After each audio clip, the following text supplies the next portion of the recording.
Beach Church, it's Friday again, and you have no idea how excited I am to be with you today. As you know, I have been in session working since the 1st of January, and I am back in Virginia Beach today, and I am actually in my living room and in comfortable clothes, and I am so excited to be here with you and to jump right back in.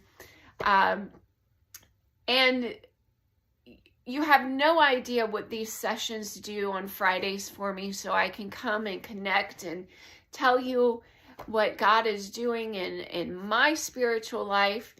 And with that said, something new for us.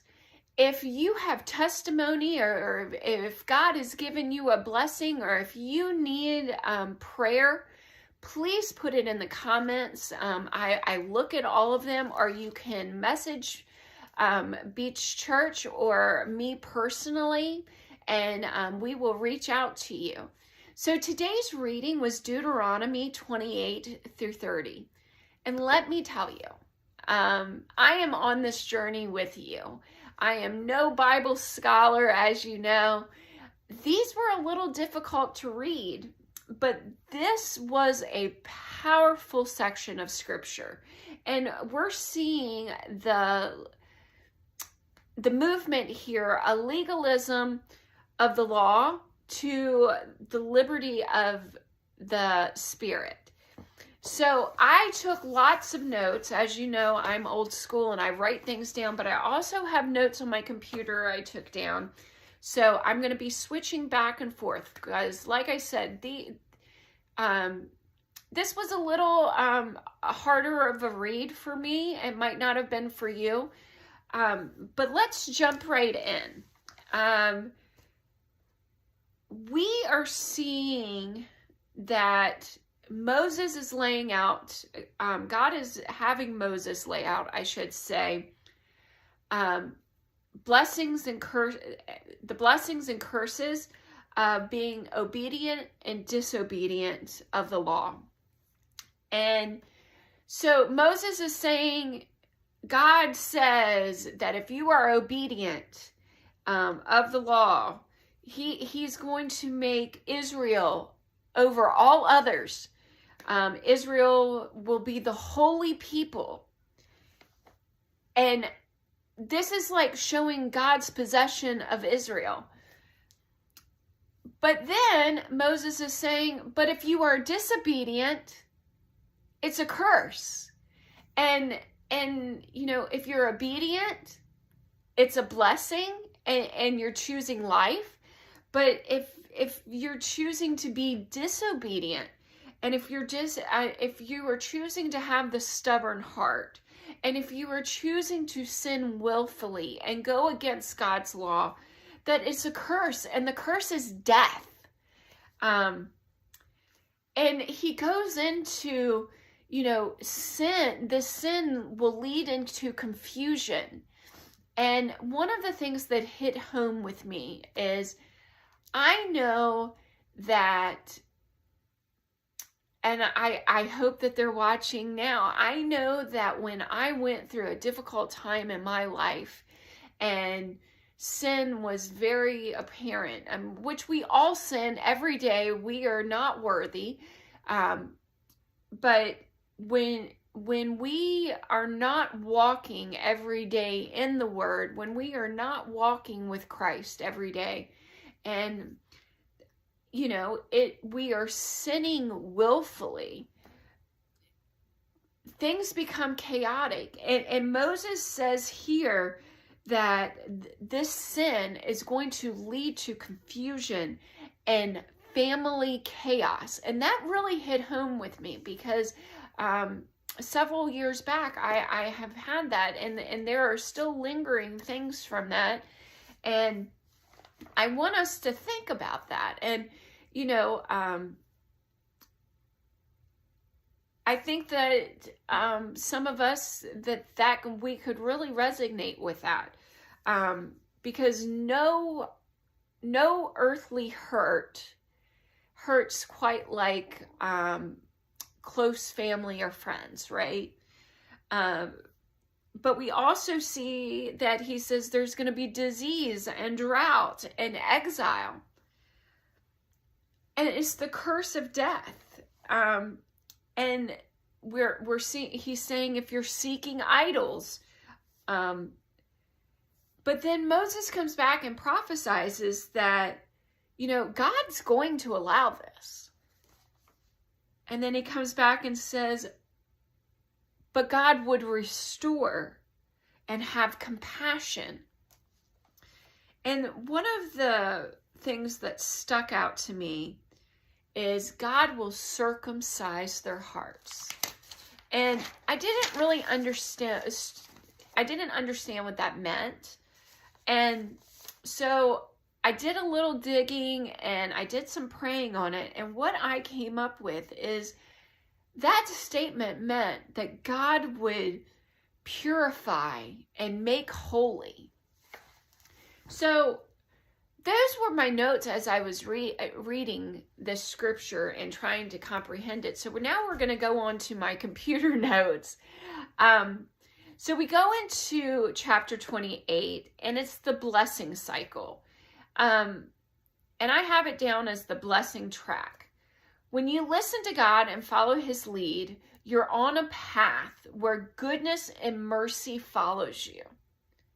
It is not about the money. It's about peace in your home, success in your work. And this gives us clarity. You become the head and not the tail. And they talk about that in this scripture. Meaning that you live your circumstances instead of your circumstances leading you. So what I took away from this is when we ignore the warning signs and go on our own way and run into walls, Moses lists curses, which are really just natural consequences of living outside God's protection. So we need to be making sure that we are making the conscious decision to be in his word and to be walking with him. And when we feel like we're straying from that path, God gives us the way forward. He will make that crooked road a straight path.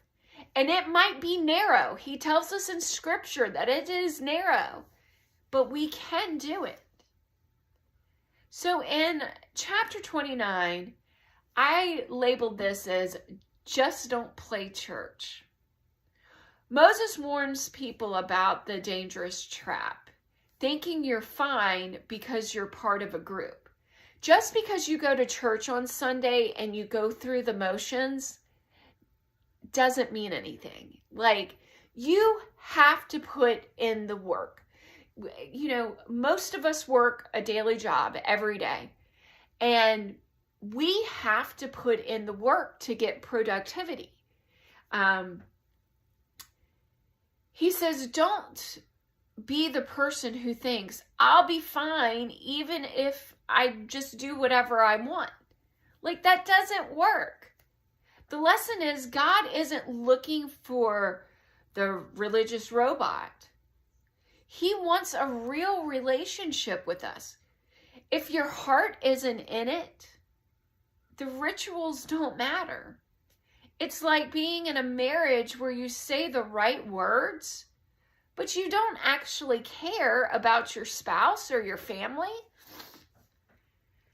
So what I'm saying is, and I've said this before, you have to walk the walk. You have to be disciplined. You have to put in the work. Like during session, every day I carve out time to be in the Word and to pray. And sometimes, I would get a call and say, this subcommittee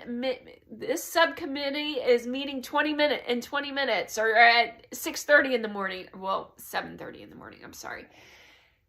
And I had to be there. So I had to make adjustments. So there were some days that I was reading double what I would have normally read, but I had to make the effort. And, some days I didn't get, now I am the type of person where I need to read the scripture. Like, you reading it to me I don't comprehend as well. It's some kind of mechanism with me. But I would put it in my ear pods and I would listen to it when I was walking to session or whatever. And then I would have to go back and reread it, which was double the effort. But it is what I had to do in order, to stay with my schedule and what I feel like I have to give to be disciplined and reading the word and walking with Christ. So in chapter 30, we're seeing here, so chapter 28 and chapter 29 is boom, boom. And then here we come to 30 and we figure out that Moses is telling us it's easier than what you think. This is the most encouraging part. People often think God's will is a mystery, right? How many times have we heard, I can't think of it right now, I'm so sorry. God works in mysterious ways. Or I have to climb the mountain to find the truth. But the reality is, God says the word is very near you. It is in your mouth and in your heart. You don't need a PhD to follow God. I'm glad that Reverend Dr. Brockway has his PhD. But yes, to what you already know is right. Even if you've messed up and you wander away, God is ready to gather you back in the moment and turn you around. Moses prophesies. Let's go back to it. Moses prophesies. God will allow this, but he's going to restore and he will have compassion. So in reading all of this, the life button here, like God is saying through Moses ends with the most famous ultimatum that applies to us today, and it did to the Israelites. You have set before you life or death. Choose life. You have set before you life and death. Choose life. When you have a choice to lose your temper, stay patient. Choose life. When you have a choice to be honest or cut corners, choose to be honest. Choose life. When you have a choice to worry or trust, now this is a hard one. This is a hard one for me. Choose trust. We trust and we have faith in God. We're choosing life. God is basically saying, I am giving you the answers, the key to the test. The answer is me. The answer is God. The answer is Jesus Christ. Choose me and you will truly live. So, I know that this isn't easy. We all go through circumstances every day, little and small. But we have to take those few seconds instead of reacting out of emotion or out of fear. We need to take this time and say, God, I trust in you. And I might not understand, but I'm going to trust in you.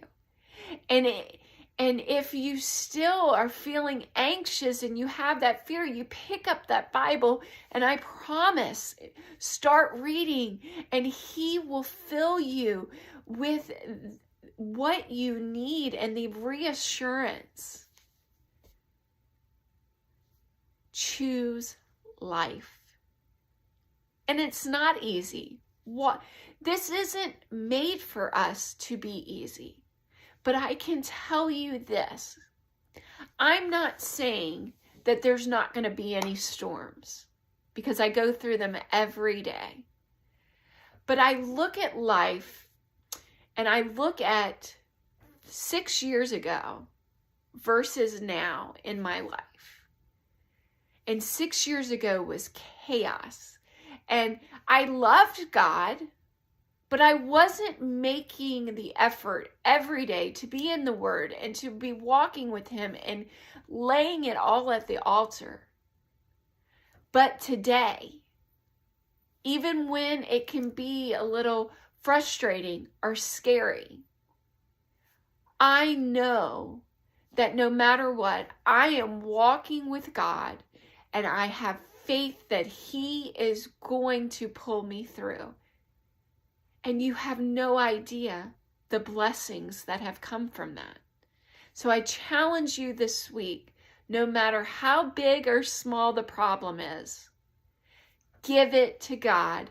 Choose life. All right, Beach Church, I hope to see you Sunday, and I hope to see you next Friday. And again, if you have testimony or you need a prayer request,